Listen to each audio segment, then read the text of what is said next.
31 ans, ça va être ma 4e moisson, donc je suis revenu sur l'exploitation fin 2019, exploitation familiale de grande culture. On est dans le plateau Picard Sud, en transition ACS du coup depuis mon retour, donc 4e moisson en ACS. On a commencé avec très peu de surface, en basculant sur des choses simples, des blés de colza en implantation SD, et progressivement on a augmenté cette surface. Aujourd'hui on est à 90% en semi-direct.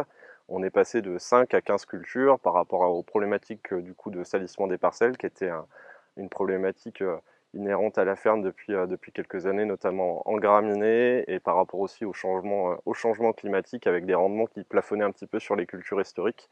Donc aujourd'hui, on a 2/3 des cultures qui sont en multiplication de semences, et on essaie d'adapter l'assolement pour maîtriser le salissement, mais aussi l'IFT et la balance globale azotée.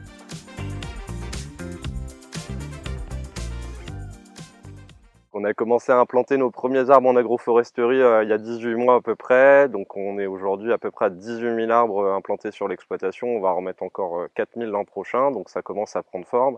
L'une des premières problématiques, c'était les problématiques liées au climat, notamment les vents un peu asséchants dans des terres qui sont argileuses et séchantes. Donc on est venu replanter des lignes, notamment sur la parcelle en intraparcellaire qui est derrière nous, de façon à casser les vents dominants, à limiter l'assèchement de surface. Donc ça fait vraiment le lien aussi avec les thématiques qu'on essaie de travailler avec la réduction du travail du sol pour augmenter les réserves utiles dans les biefs assez séchants. L'érosion évidemment, et l'autre enjeu c'est la biodiversité avec le maintien forcément d'auxiliaires en parcelle de façon à baisser l'utilisation des insecticides. Voilà, plus on a d'auxiliaires, moins on se rend forcément vulnérable aux ravageurs, donc c'était un des gros enjeux, favoriser les pollinisateurs, les auxiliaires en parcelle. Et là, on commence à avoir déjà un regain de cette petite biodiversité qui est très favorable pour nos cultures et très satisfaisante.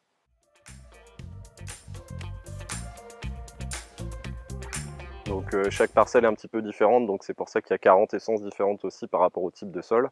Il y a à peu près 10% d'arbres de Auger, donc sur cette parcelle des noyers, des alisiers, des châtaigniers, et du coup on a aussi quelques fruitiers qui serviront sans doute plus tard à faire un petit peu de transfo sur la ferme, et le reste est composé d'arbustes comme on l'a dit, du coup de façon à avoir un maximum de pollinisateurs et d'auxiliaires présents tout au long du cycle de l'année, pas simplement à une période clé. Donc plus on a d'arbustes présents avec des floraisons étalées, plus on est capable de capter une biodiversité large et intéressante du coup pour les parcelles. Donc on essaie vraiment de raisonner type de sol, enjeu biodiversité et aussi débouchés à terme. Donc chaque arbre, on va dire, a son utilité fonctionnelle dans le système.